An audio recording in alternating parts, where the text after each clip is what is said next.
Ouça Antena Zero no seu smartphone ou no seu tablet. Acesse tunin.com e dê uma busca. Antena Zero.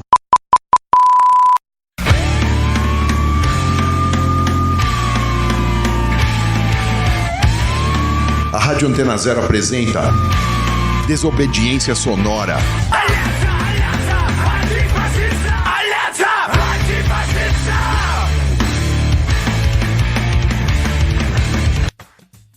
Salve, estamos no ar com mais um programa Desobediência Sonora aqui na Rádio Antena Zero.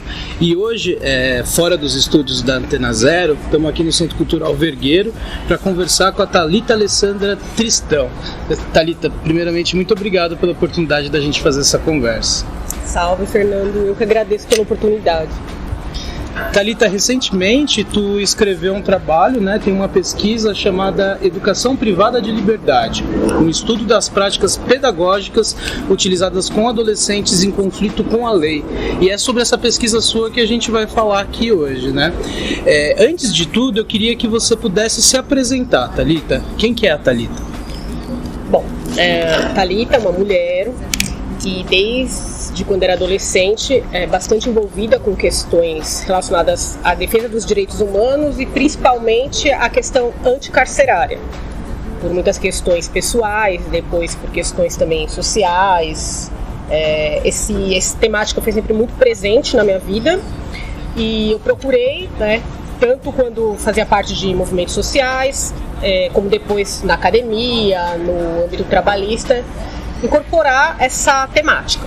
Então eu fiz parte de muitos movimentos sociais, fiz parte do movimento anarcopunk e academicamente eu sou formada em jornalismo, terminei o mestrado este ano de filosofia pela USP e tenho algumas pesquisas publicadas, capítulos de livro, reportagens, zines, relacionados a principalmente essa temática sobre a questão das prisões e ouvindo as pessoas que estão privadas de liberdade. Sempre tive em todos os âmbitos da minha vida, em todos os períodos da minha vida, eu tive essa preocupação. E diante dessa caminhada, Thalita, por que trabalhar com um contexto de medidas socioeducativas e por que trabalhar com educação nesse contexto? O que chegou a esse tema? Bom, como eu disse, é um tema que primeiro apareceu na minha vida com questões pessoais relacionadas a pessoas que conviviam comigo, eu mesma na minha adolescência. E tanto nos movimentos sociais eu via que acabava sendo uma lacuna a ser preenchida, porque muitas lutas sociais eram colocadas em questão, só que a questão das pessoas que estavam presas não eram tão enfocada, ou às vezes era enfocada com de alguma forma, com algum vício social, com algum estigma, enfim. Então eu sempre tive essa curiosidade de chegar lá perto dessas pessoas e ouvir delas o que se passava e também conhecer pessoalmente o que se passava dentro das prisões. E o que eu pude constatar e que me incomoda até hoje é que as prisões, tanto de adolescentes quanto de adultos, porque o sistema socioeducativo, por mais que tenha esse nome socioeducativo, na prática também é prisional, são os locais em que o Estado mais comete crimes. Isso para mim é muito óbvio. E a sociedade não enxerga dessa forma, Muito pelo contrário. Eu ouço coisas absurdas, como se lá as pessoas estivessem muito bem e não estão. Elas são violadas a todos os momentos. Então isso fez eu chegar próximo. Então algo que eu coloquei assim como uma questão mesmo pessoal e que transcendeu e virou social também, é de que os caminhos que eu entrasse, eu falasse sobre essa temática. Então eu procuro falar dessa temática em todos os âmbitos, inclusive agora com mestrado e em outros âmbitos da minha vida também. E a questão de ir pelo viés da educação é por perceber que no sistema socioeducativo, especificamente, a educação é obrigatória. Então esse adolescente que está lá cumprindo a medida privativa de liberdade, por lei ele é obrigado, ele querendo ou não, ele é obrigado a estudar e ter também os cursos de iniciação profissional e de arte e cultura. Então digamos que eu percebi vi que essa educação poderia ser um respiro no meio de um cotidiano muito violento, e foi isso que eu quis ver com a minha pesquisa. Se a educação nesse contexto de violência, de privação de liberdade, é possível, de alguma forma, educar com e para a liberdade dentro desse contexto. Foi a grande pergunta que eu quis questionar. E também pelo fato de que, por meio da educação, eu consigo estar lá dentro. Que eu atuo como voluntária em algumas unidades de internação por meio da educação, que no meu caso específico, é fazendo oficinas literárias de criação de zines. Então foi por meio desse viés, que não tem a ver com a questão da segurança, que não foi essa questão mais do direito, da segurança, não é a minha área de pesquisa. Então a minha linha de pesquisa, como é por meio da educação e é por meio dela que eu posso estar lá dentro, eu quis saber como se dá essa educação lá dentro. E o grande material seu também foi colhendo entrevistas, né? Colhendo depoimentos de algumas pessoas. Queria que você narrasse pra gente, Thalita, por gentileza, como que foi esse caminho para poder entrevistar as pessoas? Você entrevistou tanto trabalhador desse contexto, quanto também pessoas que passaram pela privação, né? Queria que você contasse pra gente um pouquinho como que foi entrar em contato com essas pessoas, a pessoa aceitar fazer essa conversa, porque também é um tema complicado da pessoa se expor, né? Sim, eu afirmo que as entrevistas, essa participação das pessoas entrevistadas foi a parte mais prazerosa da minha pesquisa, inclusive. Essa troca que eu tive com as 9 pessoas entrevistadas fez toda a diferença, e a elas eu sou super agradecida, porque os resultados não seriam os mesmos se não tivesse essas participações. E as pessoas que eu entrevistei foram 9, sendo 8 educadoras e educadores, foram 4 educadoras e 4 educadores. Eu friso que um critério de exclusão foi não entrevistar funcionários que fossem concursados do Estado, que fossem de fato funcionários da instituição, porque eu acredito que viria com um discurso, digamos, meio que viciado, né, meio pela instituição, algo que uma das autoras que eu utilizo, que é a Vicentinha, ela coloca inclusive que esse sistema FEBEM é tão enraizado que ao entrevistar alguém dentro desse contexto, a pessoa virá, enfim, provavelmente vai falar tudo aquilo que a instituição quer que ela fale. Então o critério da pesquisa foi esse, foi entrevistar as pessoas fora daquele espaço, mas que tiveram contato com aquele espaço sem ter um vínculo empregatício com o espaço. Então os educadores, todos e todas, eles trabalham ou trabalharam por meio da educação na Fundação Casa, no campo não formal, foi por meio das oficinas, sejam de arte e cultura ou de iniciação profissional, por meio de ONGs. E o número, né, a quantidade, sendo 4 mulheres e 4 homens, foi também uma escolha política minha, por considerar fundamental ouvir tanto homens como mulheres que passam, por saber que tem especificidades, né? Por exemplo, uma educadora só pode estar em uma unidade masculina se utilizar um avental, tem todas essas questões que perpassam, né, o caminho. E no caso, uma jovem entrevistada que ela cumpriu medida de internação durante 10 meses. Eu acho essa voz fundamental para a minha pesquisa. Inclusive, a intenção era que houvesse mais jovens ou adolescentes que passaram pela internação, mas teve um pequeno contratempo que eu vou falar em seguida. Então, eu ouço uma jovem. Foi fundamental essa entrevista. Essa jovem atualmente ela é maior de idade, está em liberdade já há algum tempo, e ela passou pela internação num período de 10 meses. Então foram essas 9 pessoas que eu ouvi. E todas relacionadas à questão da educação, com também as questões de violência e outras questões que perpassam a internação. E com os educadores e as educadoras foi, de certa forma, mais fácil, digamos, porque eu já conhecia alguns desses educadores entrevistados, outros e outras foram indicados por alguns dos entrevistados, né, os educadores entrevistados, então foi por indicação e todos aceitaram. Os educadores que eu conversei que de repente não rolou entrevista foi por questão de tempo mesmo. Alguns não moram mais em São Paulo, outras a agenda não batia, e foram poucos que aconteceu isso. E, no entanto, os outros foi super tranquilo, nos encontramos em lugares e dias que eram melhor para eles e elas, e rolou super bem. Já em relação aos jovens e às jovens que passaram pela internação, eu tive algumas confirmações que no que chegavam perto desse dia, eles preferiram desmarcar. Eu falo eles porque foram com 3 homens, no caso, né? E eles preferiram desmarcar por questões trabalhistas, que eles estavam trabalhando e não tinham tempo, outros moravam muito longe.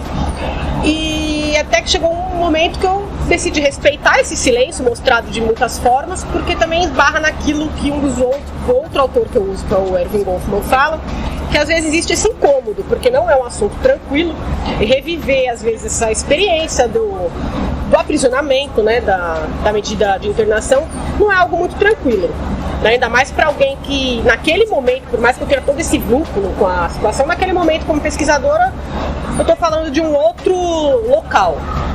Então, respeitando esse silêncio, eu decidi, enfim, não insistir mais. E conversei no caso, com a jovem, que quem lê vai poder ver esse relato dela, com essa jovem. Foi dessa forma.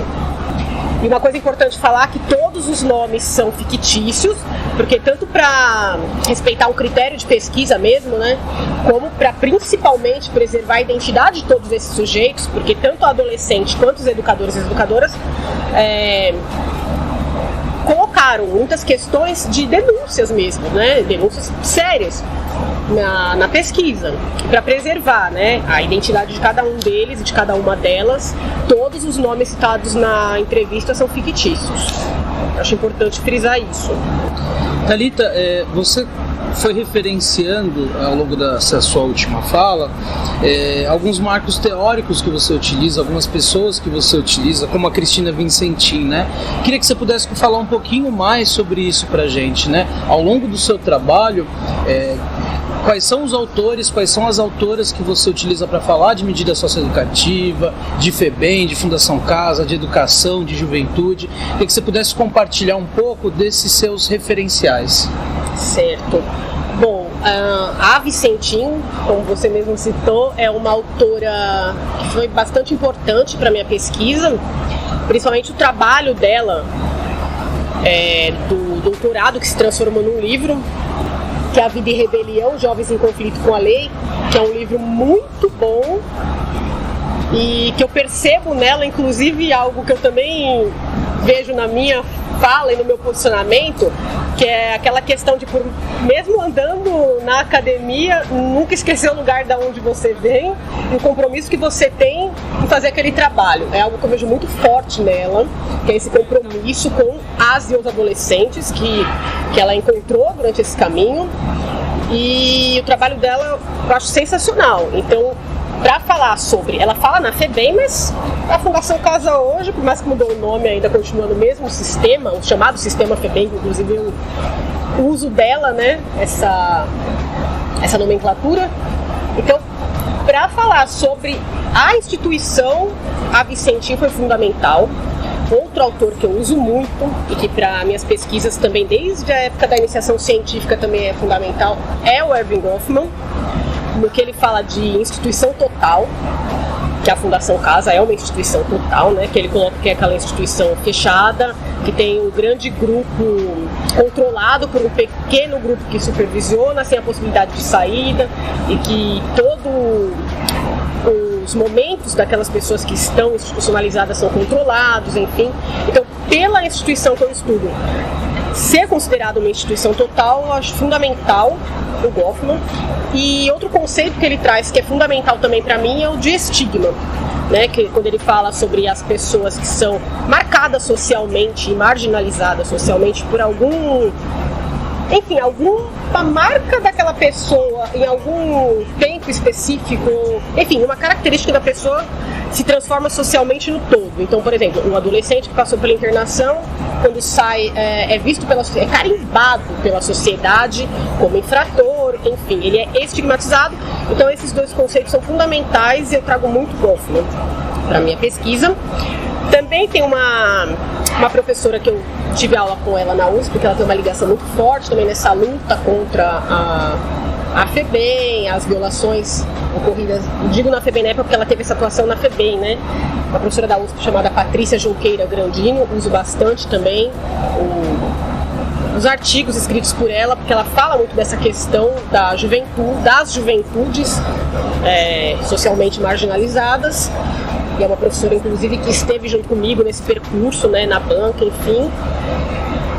E, bom, esses 3 autores foram fundamentais, e além disso tem vários outros, né, que de repente eu usei um pouco menos, mas também tem muita importância, né.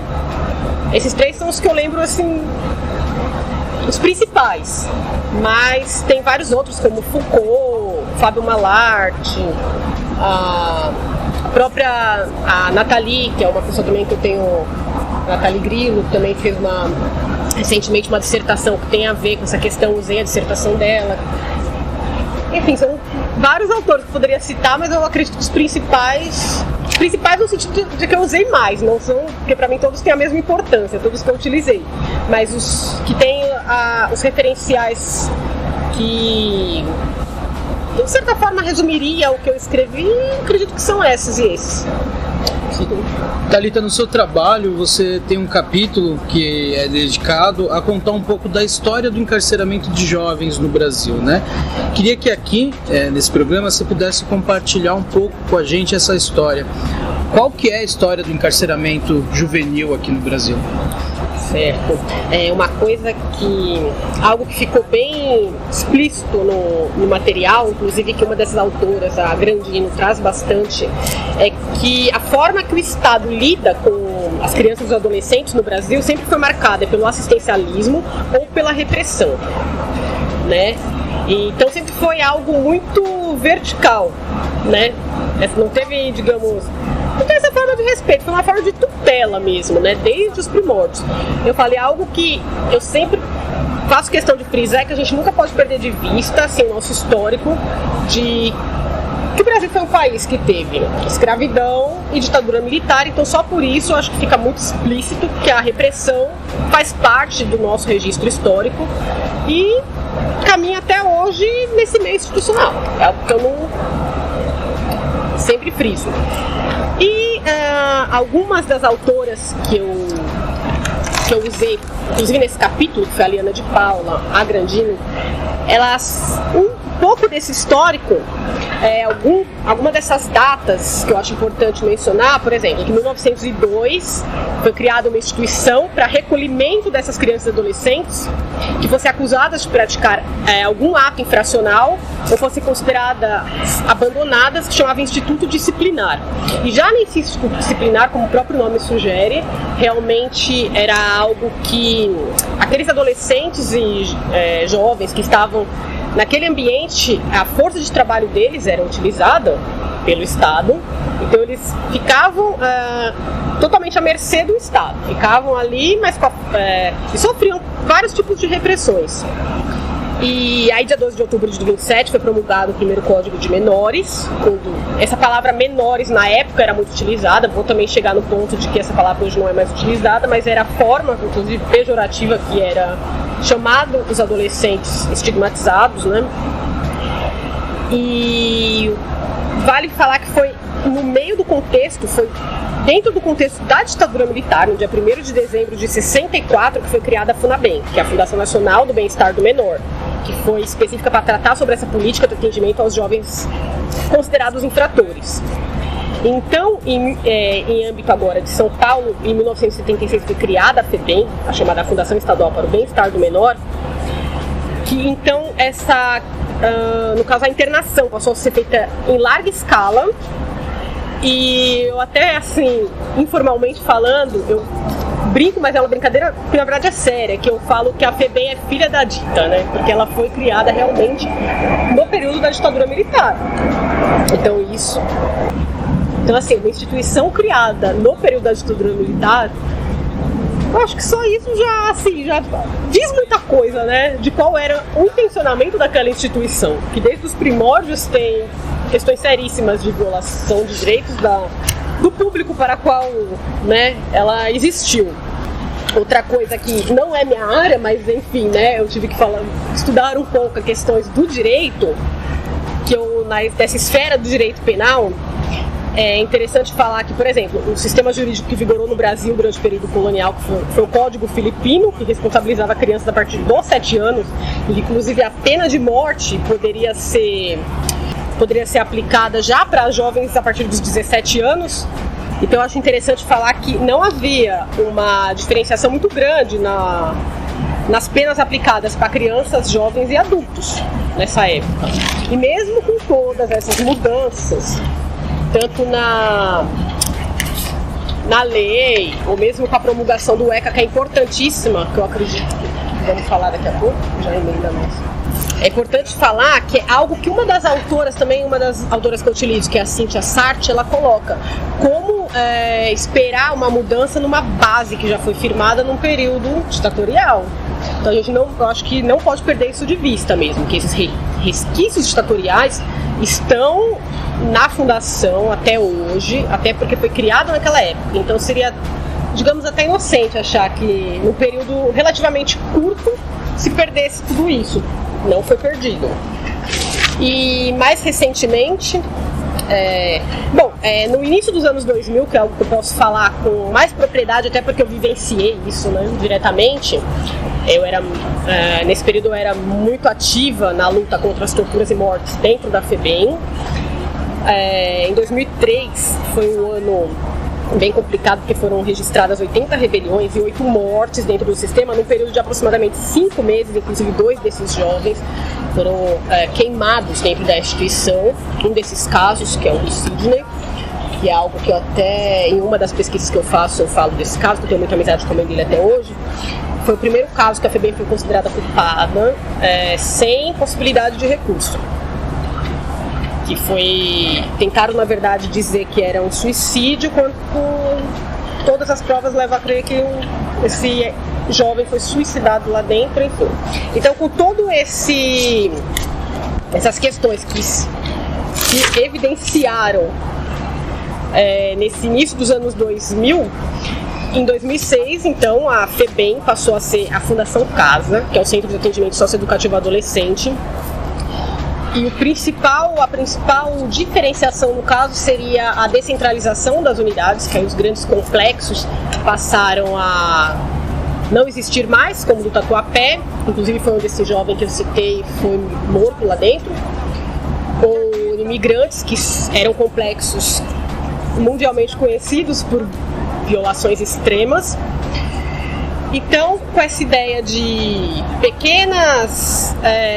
com centros menores, isso oficialmente foi falado, poderia, digamos, ter um viés socioeducativo maior. Se bem que eu enxergo nisso a mesma lógica carcerária, que foi o que aconteceu, por exemplo, com Carandiru. Tira da vista da sociedade os grandes complexos, a sociedade não vê o que está acontecendo ali, porque o Tatuapé, por exemplo, ficava escancarado na avenida, assim como o Carandiru ficava.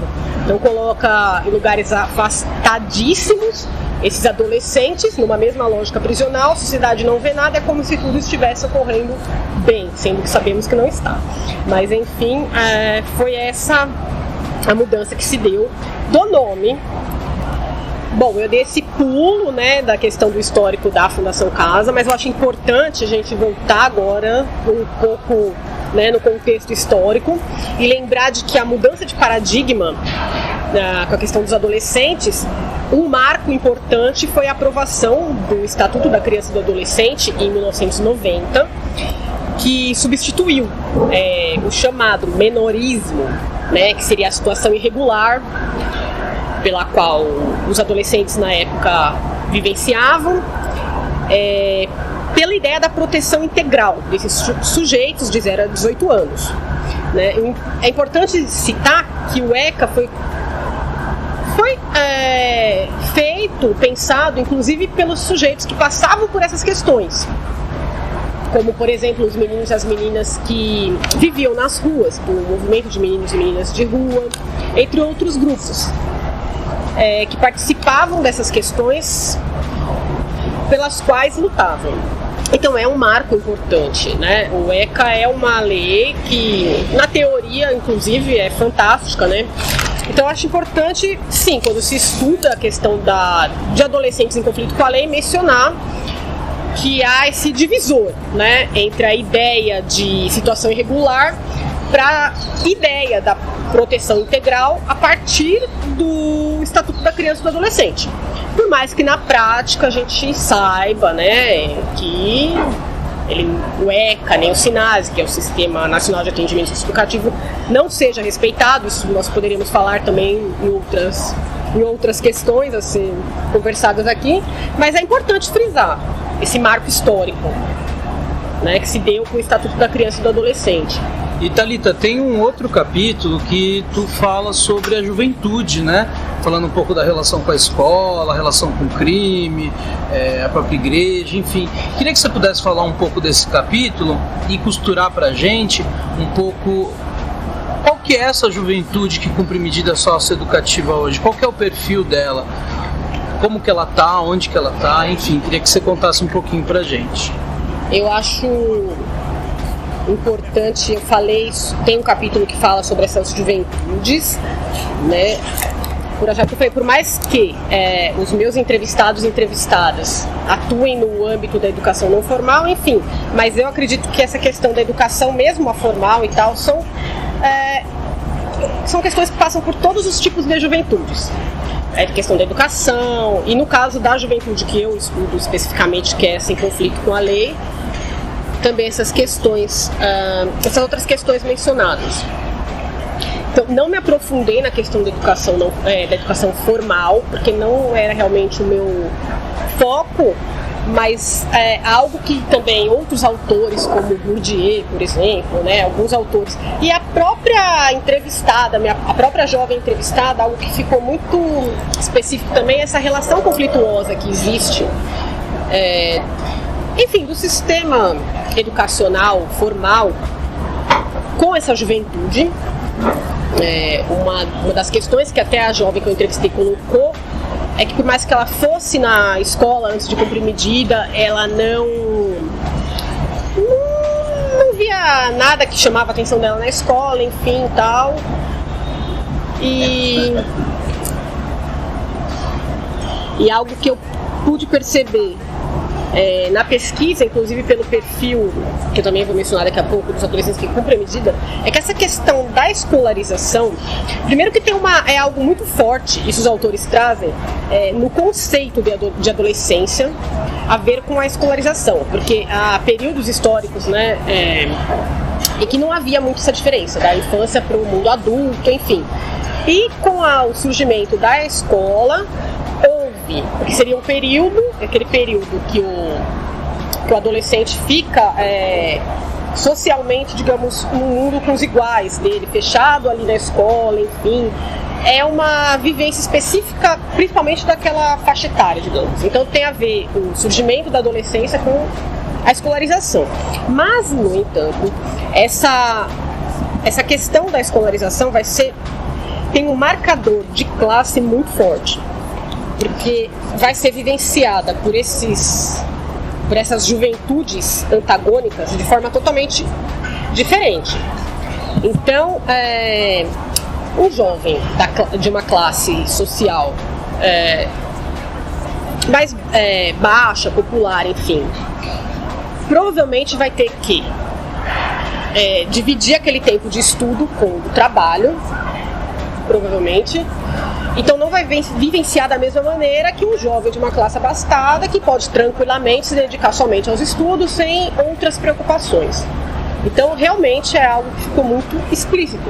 E não por acaso, todos esses levantamentos colocou que aquele jovem que se envolve com o tráfico, muitas vezes para de estudar pelo sentido do quê? De estar naquela... que é importantíssimo, inclusive agora já puxando para esse gancho do adolescente relacionado ao tráfico de drogas, que é fundamental encarar o tráfico de drogas como uma questão em uma ótica trabalhista, porque é uma fonte de renda para muitos jovens, é uma fonte de renda. Então e também vale a pena falar que essa questão esse traficante, esse pequeno traficante, que na verdade eu nem chamaria de traficante, mas sim de um varejista da droga, que geralmente é aquele que vai ser detido e vai cumprir medida, ele está na base da pirâmide.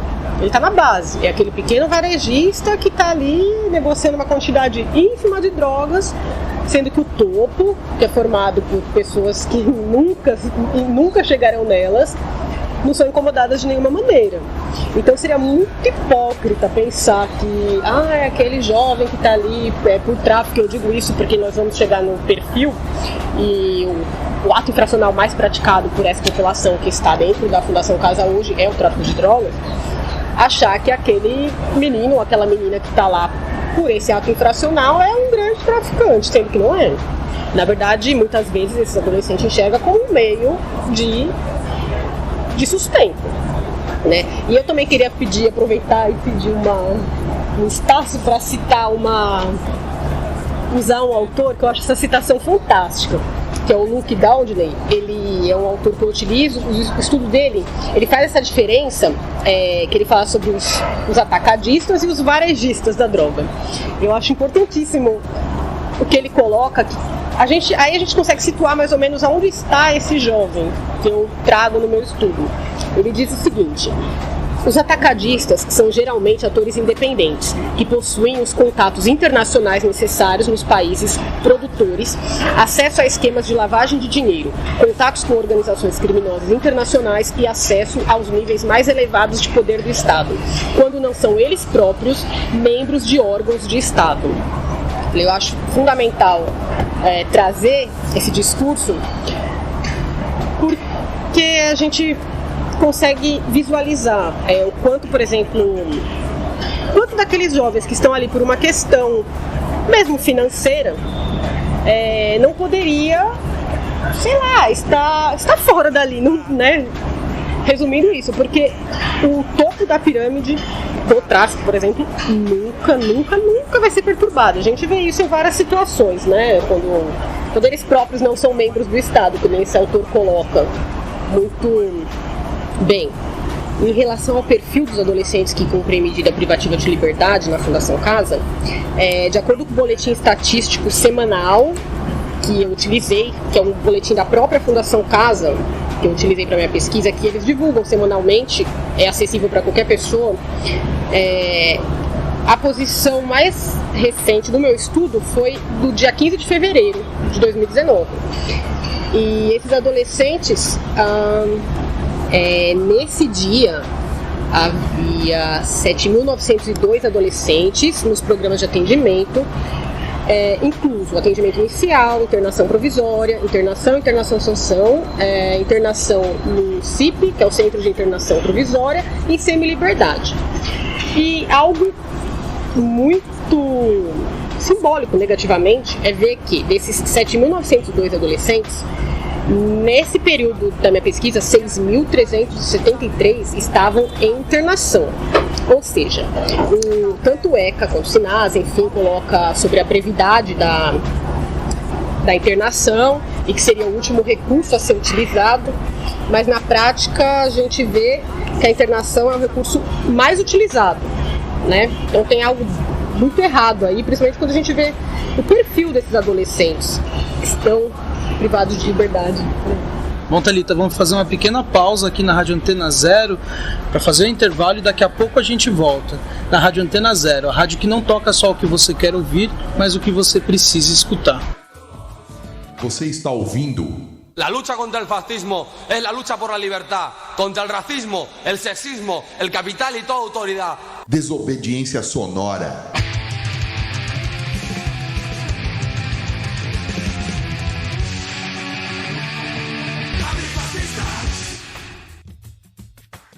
E o perfil desses adolescentes que estão internados, eles, em maioria, são jovens negros, pobres e com pouca escolaridade.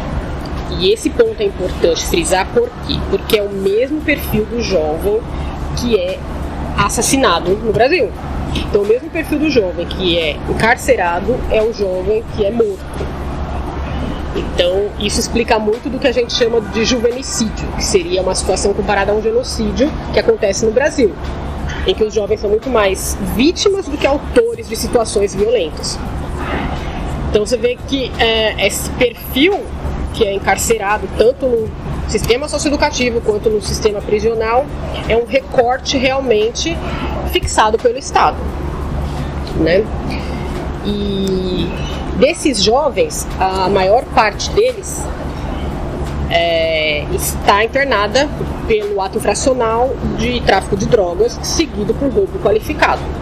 E durante todo o percurso da minha pesquisa, esse número oscilava, só que sempre os atos infracionais mais praticados era ou roubo ou tráfico de drogas.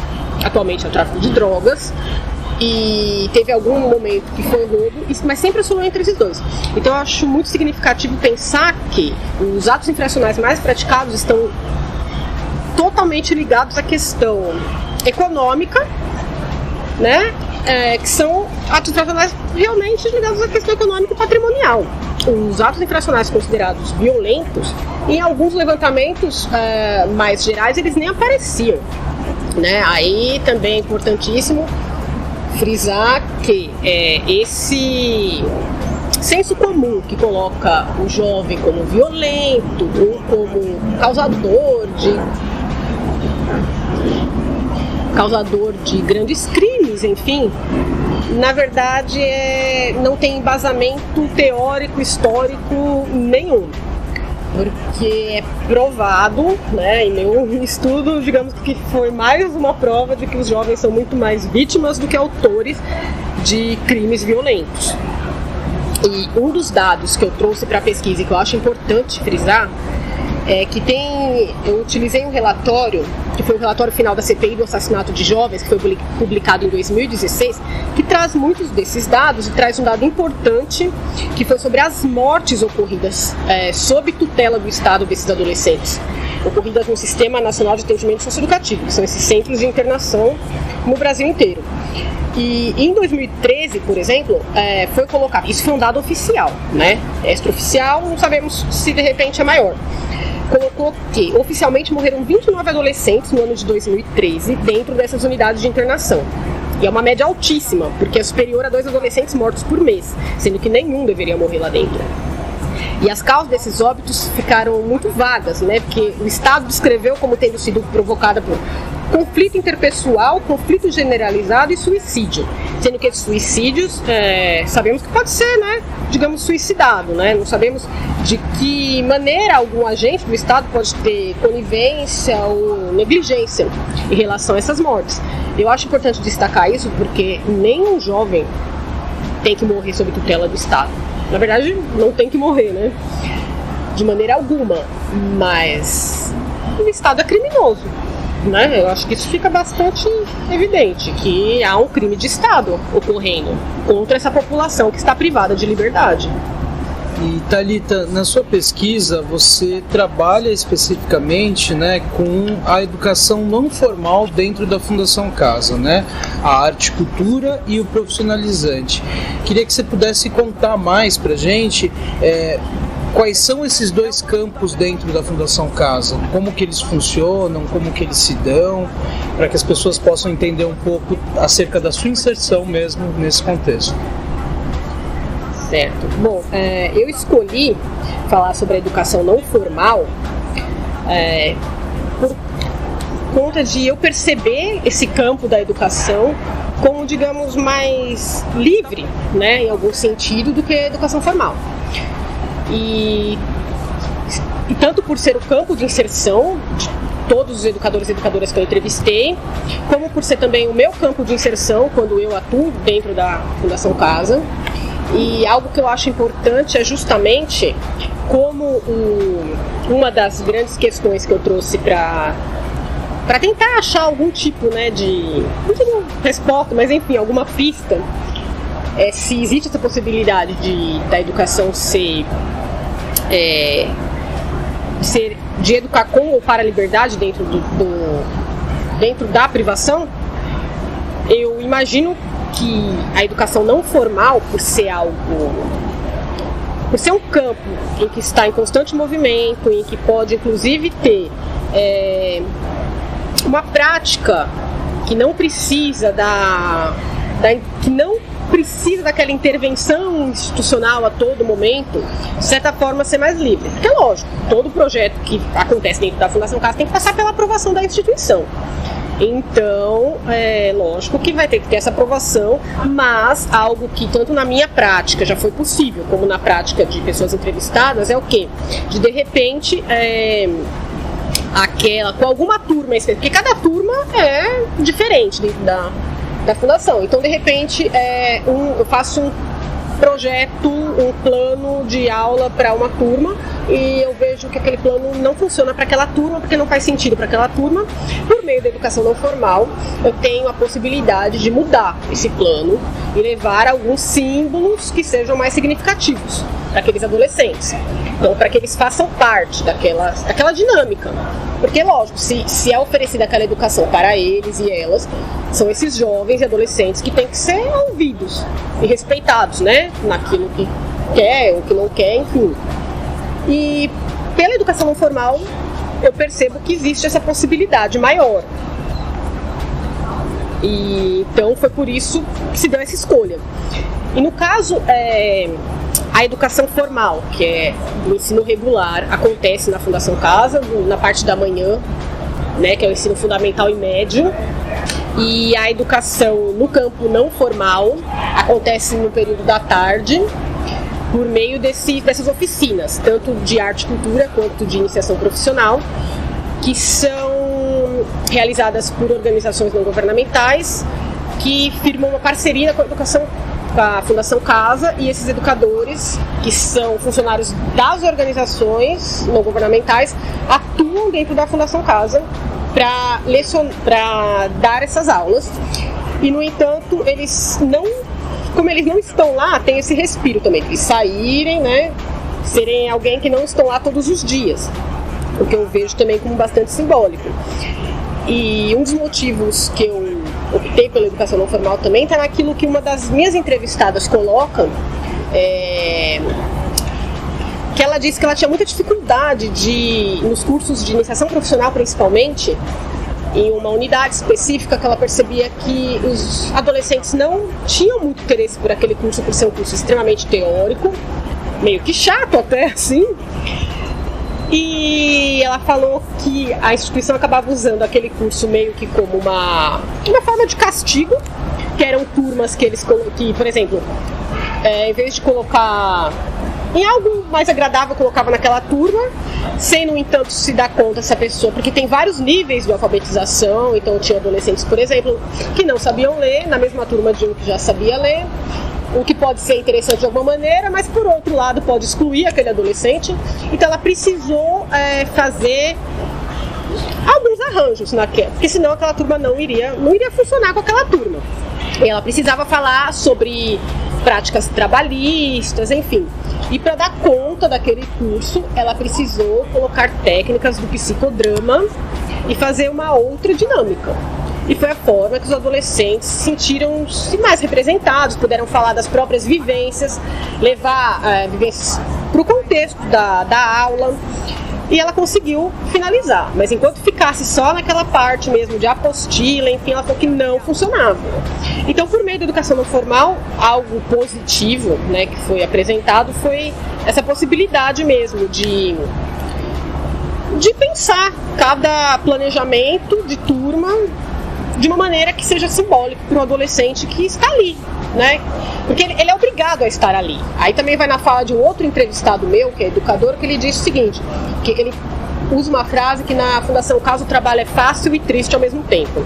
Fácil porque os adolescentes são obrigados a estar ali. Então, querendo ou não, inclusive é um dos pontos criticados também por outra entrevistada, que não há a possibilidade do ócio, isso é ruim. Então ele vai ter que frequentar aquela aula querendo ou não. Então cabe ao educador, à educadora, junto com o adolescente, ver o que serve, o que não serve e mudar de acordo com o que faz sentido para todos os sujeitos envolvidos naquele momento.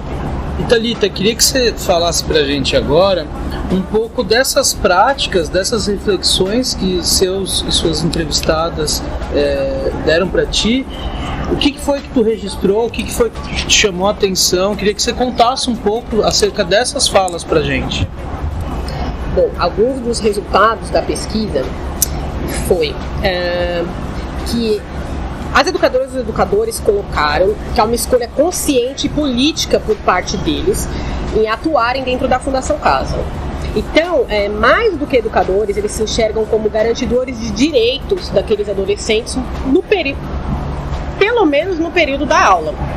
Então foi um discurso muito presente na fala dos educadores que eu entrevistei, que além de ir lá e cumprir, enfim, o protocolo da aula, eles sabem que naquele momento, que sejam 2 horas de aula, o adolescente que está ali naquela aula não vai ser torturado, não vai ser violentado de alguma maneira. Então, um dos pontos trazido por vários entrevistados que eu acho importante é isso, dessa escolha consciente política. Ele está ali além do papel de educador, assim como um garantidor de direito, né? Porque não se sabe o que acontece fora do período de aula, e a gente sabe que em muitas ocasiões acontecem violações, enfim, algumas até presenciadas, inclusive por mim, em alguns momentos. Mas os educadores se enxergam como garantidores de direito daqueles adolescentes. E outra questão também apresentada tanto pela jovem, né, que eu entrevistei, quanto pelos educadores e pelos meus registros de memória, que eu também trouxe muito na minha pesquisa, das minhas experiências com a Fundação Casa, é que um autor chamado Michel Dissertot coloca muito essa questão da tática. E é algo fundamental para ser utilizado, no caso dos adolescentes, para a própria sobrevivência dentro da instituição total, e no caso dos educadores, para que o trabalho seja finalizado de uma maneira a não ser interrompido durante esse percurso. Então é preciso ter essas táticas, né, porque você está dentro de uma instituição que é controladora. Então, seus passos ali dentro, como seu trabalho ali dentro, vai ser controlado a todo momento. Então, você usa dessas táticas, que seria encontrar maneiras, né, naquele meio, para a própria sobrevivência. Seja sobrevivência física, no caso dos adolescentes, ou sobrevivência trabalhista, no caso do profissional. E pega um gancho, inclusive, que uma das minhas entrevistadas colocou, que inclusive ficou sendo um subtítulo da pesquisa, que ela fala: na Fundação Casa se aprende a mentir. E essa frase pode parecer forte, mas ela é verdadeira, porque o que se aprende ali é um comportamento forjado. Então, tanto o adolescente quanto o educador, ele sabe como terá que caminhar de maneira que fique sem o menor tipo de problema, sem ser incomodado. Então, em muitos momentos, esse comportamento, sim, tem que ser, digamos, forjado para conseguir estar ali. Aí um outro autor que eu uso, que eu gosto muito, que é o Manuel Pedro Pimentel, ele tem um livro muito bom, de 83, que chama O Crime e a Pena na Atualidade. É muito legal que ele fala... Ele vem da área do direito, mas ele fala umas coisas que parecem até de humanas, enfim, que eu me identifico muito. E ele fala que beira a esquizofrenia o comportamento dentro do sistema carcerário, no sentido do quê? De muitas vezes a pessoa fingir que se adaptou àquele local para poder ter o menor castigo possível e sair dali logo. Então é isso. Esse ambiente, quando a minha entrevistada coloca que na Fundação Casa se aprende a mentir, vai no encontro de que vários outros entrevistados colocaram, de que tem que bolar táticas para conseguir estar naquela instituição de uma forma mais tranquila. Se é que isso é possível, de uma forma mais tranquila. E aí um ponto que pode ser dito, que foi, digamos, considerado positivo por algumas das minhas entrevistadas, e aí eu falo no feminino porque foram realmente 2 entrevistadas que colocaram, é que o sistema socioeducativo do estado de São Paulo, diferente de outros estados, um ponto, digamos, que pode ser considerado positivo, entre aspas, é que existe uma agenda pedagógica, que é assim, é obrigatório, assim, essa agenda tem que ser cumprida. Então, os adolescentes no estado de São Paulo, eles terão que estar, eles vão estar inseridos nessa agenda pedagógica. Porém, também traz um contraponto, que é a impossibilidade desses adolescentes vivenciarem o ócio. Eles não têm autonomia alguma do tempo ou do próprio corpo. Que é algo que a gente pode também falar mais um pouco, mas realmente, né, na instituição total, na Fundação Casa, desde o momento que acorda, o momento que vai dormir, a rotina do adolescente é totalmente controlada. Então, ao mesmo tempo que ele é obrigado a estar assim nessa agenda pedagógica, o ponto positivo é que ele não terá autonomia nenhuma do corpo, do tempo, quanto muito terá do pensamento. Então é um ponto, digamos, positivo e negativo da mesma situação. E também foi colocado que os cursos de arte e cultura são mais disputados do que os de iniciação profissional, que muitas vezes acabam sendo utilizados como castigo para formar as turmas. E esses cursos de arte e cultura, às vezes, por levar símbolos que têm mais identificação com os adolescentes, que seria uma música, enfim, um filme, algo que faça mais sentido para eles, que eles podem inclusive criar mais, são mais bem recebidos. E que há um entrave muito grande entre a educação e a segurança. E a questão da educação, como já foi dita, aparece de novo, que na Fundação Casa ela é um direito e um dever, né? Então, a gente afirma isso. Por mais que seja bom que o adolescente tenha que estar lá estudando, fazendo seus cursos, por outro lado, ele não tem autonomia de escolher o que fazer com o próprio tempo. E aí, no caso, um questionamento é se essa educação é transformadora ou mantenedora, que foi quando disse que há necessidade dessa autocrítica, né? E até que ponto que os educadores podem, às vezes, até que ponto a Fundação Casa não leva esses educadores para dentro do espaço para ser uma instituição, digamos, menos questionada socialmente, porque esses educadores, inclusive, alguns deles colocaram nas entrevistas que a partir do momento que você atua lá dentro, pode sim ser um tipo de um planejamento, uma estratégia, a gente usa também o que o Sertão fala, né, da estratégia, quando é por parte do Estado, do poder. Até que ponto não é uma estratégia inserir essas ONGs dentro da Fundação Casa para que menos denúncias sejam feitas?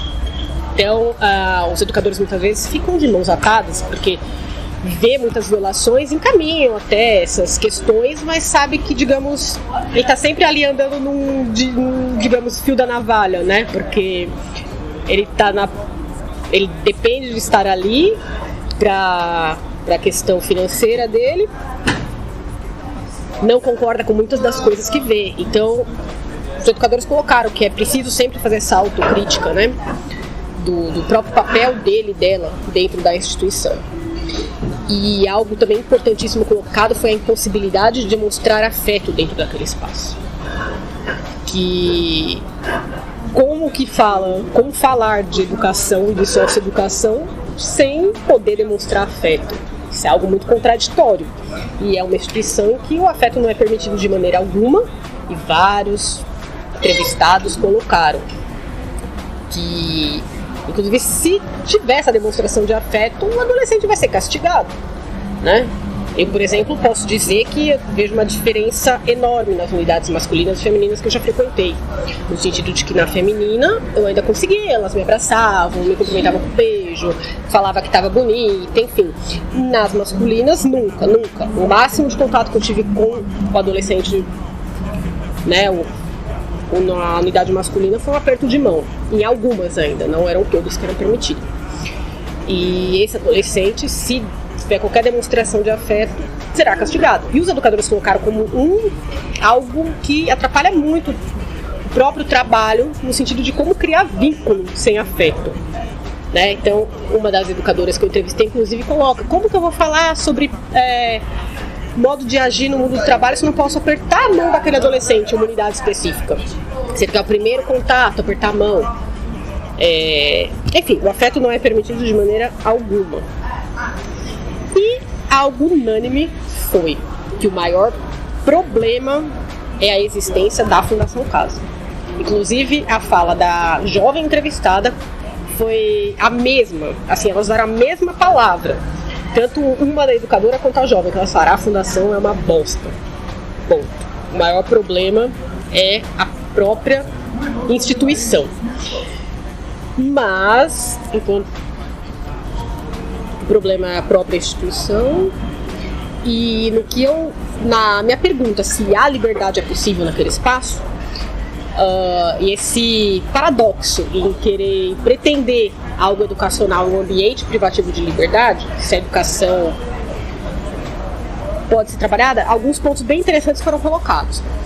Por exemplo, que há a valorização pelos símbolos do mundão, né, que esses adolescentes valorizam muito. Inclusive, esse é um ponto que talvez...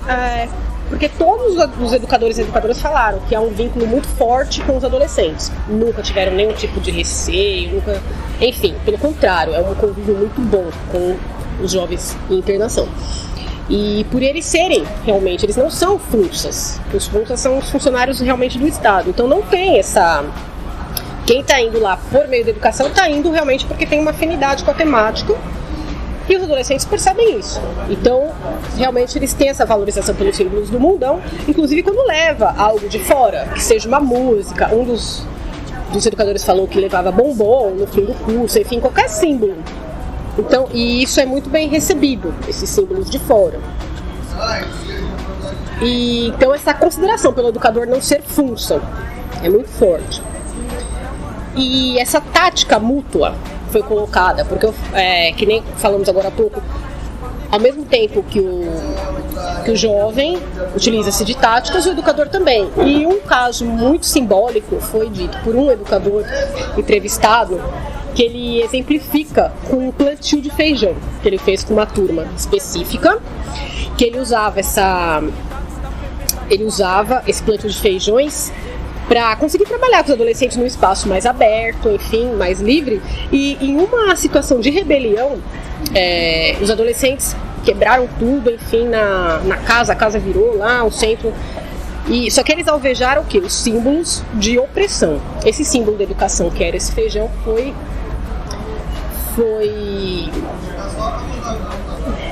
preservado? Foi preservado. Então eles preservaram, o único elemento que eles preservaram foi algo ligado à educação, que era o feijão, foi preservado durante essa rebelião. Então é algo muito simbólico. E sobre, quando perguntado se é possível educar com liberdade ou para a liberdade, a resposta foi unânime. A resposta foi unânime que com liberdade é impossível, porque seria até algo contraditório se pretender alguma liberdade dentro de um espaço que existe justamente para privar a liberdade. E sobre educar para a liberdade, bom, alguns e algumas disseram que sim, outros que não. Por quê? Com liberdade plena, não. Isso foi básico. Porém, o que os educadores colocaram é que há a possibilidade de aproveitar as brechas dentro das oficinas dadas, dos momentos que eles estão ali, para alguns respiros. E, de repente, para alguma liberdade de pensamento, de criação. Então, seria um respiro no meio de uma aula. Quando eu perguntei para adolescente essas duas questões, ela me disse que ela entende como uma educação com liberdade, uma educação em que você possa opinar sobre o que você quer aprender e sobre o que você não quer aprender. Eu perguntei para ela se isso é possível na Fundação Casa, ela falou que não, porque você tem que fazer o que eles estão mandando. Então, o aspecto negativo referente à Fundação Casa sobressai a fala de todos os interlocutores, a todo momento. E, inclusive, é o que o educador coloca, que não faz sentido punir com pretexto de educar. Isso realmente é extremamente contraditório. E algo também que outro entrevistado colocou, que a gente precisa frisar, é a seguinte frase: a Fundação Casa é uma instituição violadora de direitos e isso acontece a todo momento. Então, mesmo quando a gente fala de educação, a gente não pode desviar o olhar para isso, que é algo muito básico, que às vezes não são todas as pessoas que estão conscientes disso, mas realmente é uma instituição violadora a todos os momentos. E algo também apontado é a possibilidade de poder reconhecer naqueles adolescentes alguém que não seja limitado pelo ato infracional. Ele é um sujeito de direitos e ele está ali, e o educador está ali lidando.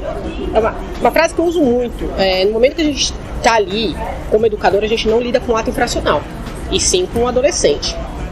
Independentemente de qual seja o ato infracional ou não, ele está ali como um aluno, um educador que está dando aula. Então, perceber esse sujeito de direito que está ali na sua frente, né? E a jovem entrevistada colocou também que um aspecto diferente das escolas aqui na rua seria que lá por seria um aspecto, digamos, positivo, entre aspas, que como as turmas são pequenas, ela teve uma maior atenção nos conteúdos dados, e por ter encontrado dentro da fundação alguns professores e professoras, educadores e educadoras, que fizeram a diferença na vida dela, no sentido de acreditar nela, trazer ela para fora para algumas apresentações e tal, ela pôde ressignificar essa trajetória dela.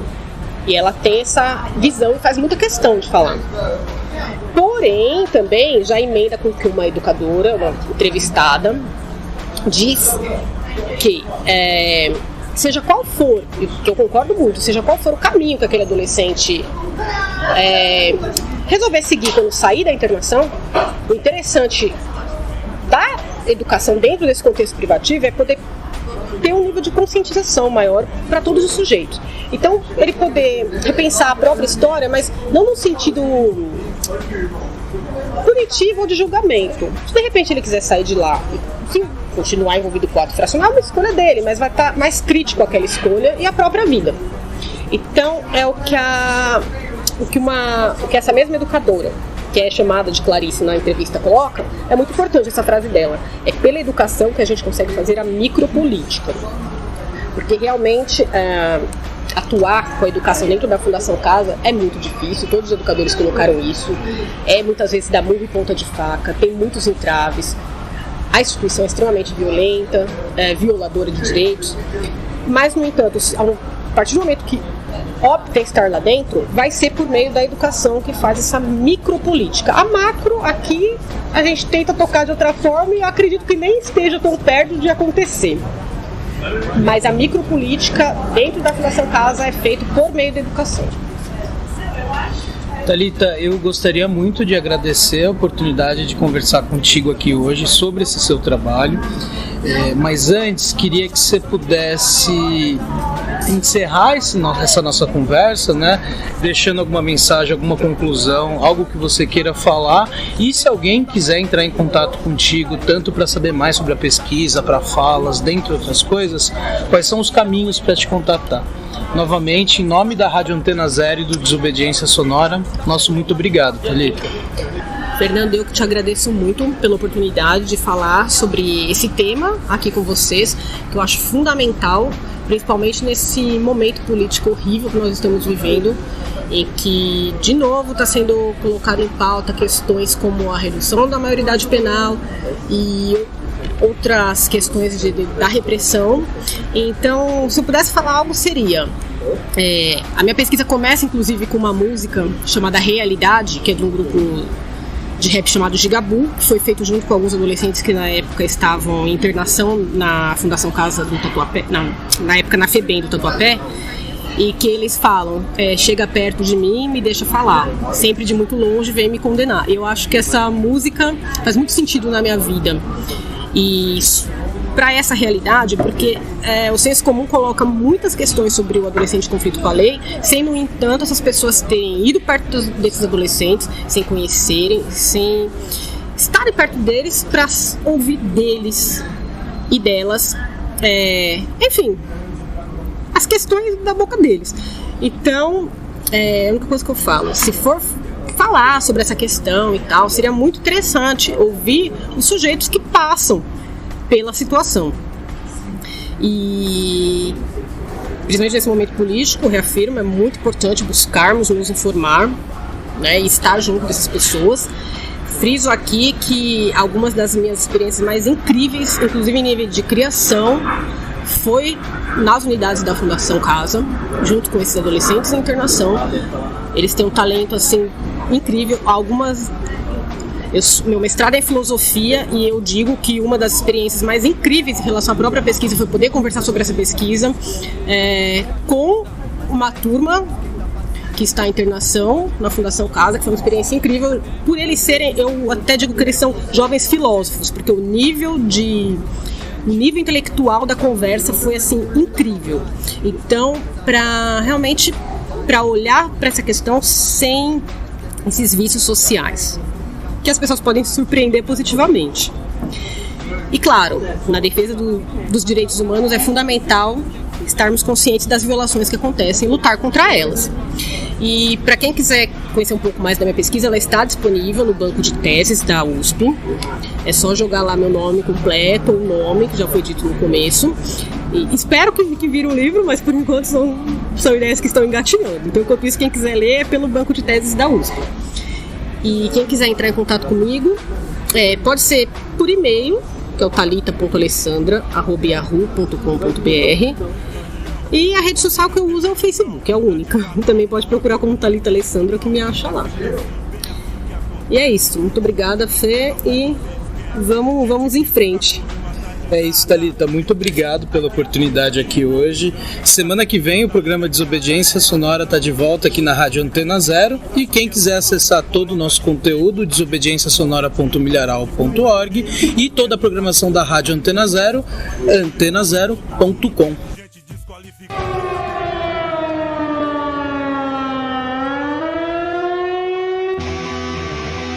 Você ouviu pela Antena Zero Desobediência Sonora, produzido e apresentado por Felipe Suna e Fernando Konesuki.